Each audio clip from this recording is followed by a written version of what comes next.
Hi friends, പുതിയൊരു വീഡിയോയിലേക്ക് എല്ലാവർക്കും സ്വാഗതം. ഇന്ന് നമ്മൾ ഉണ്ടാക്കുന്നത് ഒരു സ്നാക്സ് റെസിപ്പിയാണ്. ഇതേപോലെ വീട്ടിൽ നമ്മൾ തുണി ഉണക്കാനിടുന്ന ക്ലിപ്പ് ഉപയോഗിച്ചിട്ട് ഉപയോഗിച്ചിട്ടുള്ളൊരു സൂപ്പറായിട്ടുള്ളൊരു സ്നാക്സ് റെസിപ്പിയാണ്. നമുക്കിത് എങ്ങനെ ഉണ്ടാക്കുന്നത് നമുക്ക് നോക്കാം. നമുക്ക് പെട്ടെന്ന് ഉണ്ടാക്കാം, അതേപോലെ തന്നെ നല്ല ടേസ്റ്റ് ആയിട്ടുള്ള ഒരു സ്നാക്സ് റെസിപ്പിയാണിത്. അപ്പോൾ അതിന് വേണ്ടിയിട്ട് ഞാനിവിടെ 1 കപ്പോളം മൈദ എടുത്തിട്ടുണ്ട്. അതിലേക്ക് ഒരു 1/2 ടീസ്പൂൺ അളവ് ഉപ്പ് ചേർത്ത് കൊടുക്കുക, ആവശ്യത്തിന് ചേർത്ത് കൊടുക്കുക. അതിനുശേഷം 1/2 ടീസ്പൂൺ അളവ് ജീരകം, 1/4 ടീസ്പൂൺ അളവ് മുളക് പൊടി ചേർത്ത് കൊടുക്കുക. ചേർത്ത് കൊടുത്ത ശേഷം നല്ലോണം മിക്സ് ചെയ്തിട്ട് ഇതിൽ കുറച്ച് വെള്ളം ചേർത്തിട്ട് നമ്മൾ ചപ്പാത്തിക്ക് മാവ് കുഴയ്ക്കുന്നതിനെക്കാട്ടി കുറച്ച് ലൂസിലായിട്ടൊന്ന് കുഴച്ചെടുക്കുക. നമ്മൾ ചപ്പാത്തി കുറച്ച് കട്ടിയിലായിരിക്കും കുഴയ്ക്കുക, ഇത് കുറച്ചൊന്ന് ലൂസിൽ കുഴച്ചെടുക്കുക.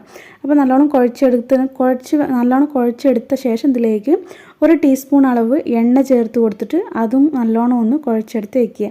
ഇനി നമ്മൾ ആ എണ്ണ ഒഴിച്ച ശേഷം നല്ലോണം ഒന്ന് കുഴച്ചിട്ട് നമ്മൾ എന്ത് ചെയ്യുന്നത് വെച്ചാൽ പരത്തിയെടുക്കണം. അപ്പോൾ ഞാൻ കൗണ്ടർ ടോപ്പിൽ കുറച്ച് എണ്ണ എടുത്ത ശേഷം എണ്ണ അതിൻ്റെ മുകളിൽ തേച്ച് കൊടുത്തിട്ട് അതേപോലെ ഞാനൊന്ന് പരത്തിയെടുക്കുന്നുണ്ട്. അതിനുശേഷം ചപ്പാത്തി നമ്മൾ പരത്തുന്ന അത് ഉപയോഗിച്ചിട്ട് നല്ലോണം ഒന്ന് പരത്തിയെടുക്കുക. അതിനുശേഷം നമ്മൾ കത്തി ഉപയോഗിച്ചിട്ട് സ്ക്വയറായിട്ടുള്ളതിൽ ഇങ്ങനെ കട്ട് ചെയ്തെടുക്കുക. അപ്പോൾ ഒരു മീഡിയം അളവിൽ നിങ്ങൾ കട്ട് ചെയ്തെടുക്കണം. അപ്പോൾ ഞാൻ ഈ ഒരു അളവിൽ വരുന്ന അളവിൽ ഞാനിങ്ങനെ കട്ട് ചെയ്തെടുക്കുന്നുണ്ട്. ഇനി കട്ട് ചെയ്ത ശേഷം ഇതിൽ നമ്മൾ ഓരോ പീസ് എടുത്തിട്ട് ഇതിലിപ്പോൾ ഇതേപോലെയുള്ള 5 പീസ് വെക്കണം.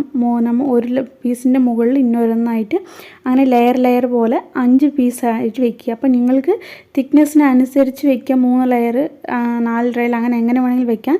ഞാനിപ്പോൾ ഒരു 5 ലെയറായിട്ട് വെക്കുന്നുണ്ട്. അപ്പോൾ നിങ്ങൾക്ക് നല്ലോണം കാണാൻ പറ്റും. അതിന് വേണ്ടിയിട്ടാണ്. നിങ്ങൾക്ക് 3 ലെയറായിട്ട് വേണമെങ്കിലും വെക്കാം. ഇതേപോലെ വെച്ച ശേഷം അതേപോലെ നമ്മൾ തുണി ഉണക്കാനിടുന്ന ഇതേപോലെ ഈ ക്ലിപ്പില്ല, ഈ ക്ലിപ്പ് കൊണ്ട് ഇതിൻ്റെ സെൻട്രലായിട്ട് നിങ്ങൾ ഇതേപോലെ ഒന്ന് വെച്ച് കൊടുക്കുക. ഇതേപോലെ ക്ലിപ്പ് ഒന്ന് വെച്ച് കൊടുത്ത ശേഷം നിങ്ങൾ അപ്പോൾ തന്നെ അതിൽ നിന്ന് എടുക്കാം. അപ്പോൾ എടുക്കുമ്പോൾ ആ സെൻറ്റർ ഭാഗം നല്ലോണം ചേർന്ന് വരും. നമ്മൾ എണ്ണയിലേക്ക് ചേർത്ത് കൊടുക്കുമ്പോൾ അത് ഓരോ ലെയറൊന്നും പിരിഞ്ഞു പോവില്ല. അതുമാത്രമല്ല, അതൊരു നല്ലൊരു ഷേപ്പും കിട്ടും. നമുക്ക് ആ സ്നാക്സിന് നല്ലൊരു ഷേപ്പായിട്ട് കിട്ടും. ഇപ്പോൾ ഇത് ഞാൻ ഇതേപോലെ എടുത്തിട്ടുണ്ട്. നമുക്ക് ആ 2 സൈഡും ലെയറായിട്ട് കാണാൻ പറ്റും. നമ്മൾ സെൻറ്റർ ഭാഗത്ത് ക്ലിപ്പ് വെച്ച ഇടത്തിൽ നല്ല ചേർന്നിട്ട് അതൊരു ഡിസൈൻ പോലെ നമുക്ക് കിട്ടും. ഇനി നമ്മൾ ചൂടായിട്ടുള്ള എണ്ണയിലേക്ക് ചേർത്ത് കൊടുത്തിട്ട് ഫ്രൈ ചെയ്തെടുക്കുക. 2 സൈഡും ഫ്രൈ ചെയ്തെടുക്കുക.